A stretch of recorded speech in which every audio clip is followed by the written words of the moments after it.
सदन से निकलते ही क्या बोले हैं तेजस्वी के विधायक। बिहार में सरकार का खजाना खाली हो चुका है, ये तो साफ साफ सदन में बात उठी। नीतीश कुमार के 2016 वाला जो फैसला है, नीतीश कुमार ने 2016 में बिहार में शराबबंदी लागू किया।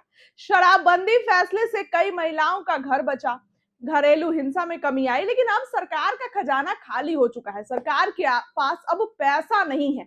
ये सदन में नेता बोले हैं और सम्राट चौधरी बैठकर सुन रहे थे इस बात को। इस बात पे अब सत्ता पक्ष के लोग इतने अग्रेसिव नहीं हो रहे हैं जितना होना चाहिए।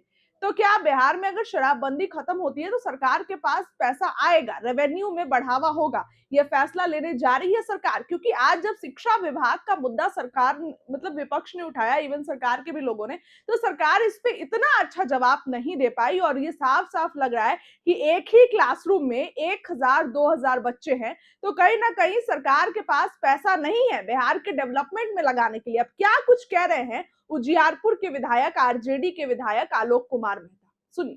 दुखद और शर्मनाक पहलू, इस तरह के टैक्सेस गांव में अंग्रेजों के जमाने में लगाए जाते थे और सख्ती से उनसे जमींदारों के द्वारा वसूला जाता था। आज कमोबेश वही व्यवस्था फिर से गांव में लागू करने का प्रयास हो रहा है।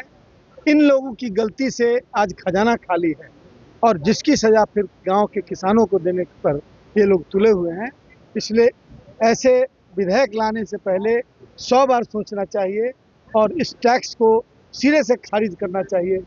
ये यदि ये बंद नहीं करेंगे तो बिहार की जनता इनको खारिज करेगी। मुख्यमंत्री जी ने तो कहा ना कि चर्चा होगी सदन में। चर्चा होगी, ये हाथ उठाकर गलत ढंग से बहुमत पाकर, अवैध ढंग से बहुमत पाकर उसका जो दुरुपयोग हो सकता है ये लोग कर रहे हैं। तो चर्चा क्या होगी? विपक्ष की आवाज को दबाया जाएगा और बिना किसी लॉजिक के सत्ता पक्ष के लोगों को मजबूर किया जाएगा इस पर मुहर लगाने के लिए। यही तो होगा।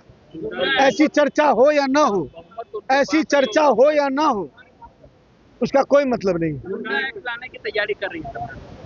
अब जो समझ रहे हैं, समझ सकते हैं आप भी। अभिव्यक्ति की स्वतंत्रता पर कैसे अंकुश लगे, इसका आधा प्रयास पहले ही हो चुका है, कुछ चुने हुए गोदी मीडिया पर पूरी तरह नियंत्रण करके, और बचे हुए लोगों को भी अब हाशिए पर लाने की कोशिश हो रही है।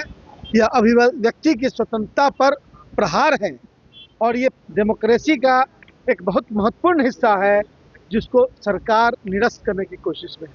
हम इसकी तीखी आलोचना करते हैं। चूँकि यह देश किसानों का है, मजदूरों का है और जो व्यापार करते हैं वो अर्थव्यवस्था का बड़ा हिस्सा ले जाते हैं, इसलिए व्यापारियों पर टैक्स लगाने का प्रावधान सरकारों ने किया था। लेकिन यह सरकार किसानों को भी चूसने पर लगी है और किसान मजदूर उससे पूरी तरह प्रभावित होंगे और ऐसा लगेगा कि फिर से अंग्रेजों का राज आ गया, क्योंकि ये टैक्स अंग्रेजों के राज में ज़्यादा प्रभावी होता था। उन्हें कोड़े से पीटे जाते थे टैक्स नहीं देने पर और उनको ज़मीन के हक से वंचित किया जाता था।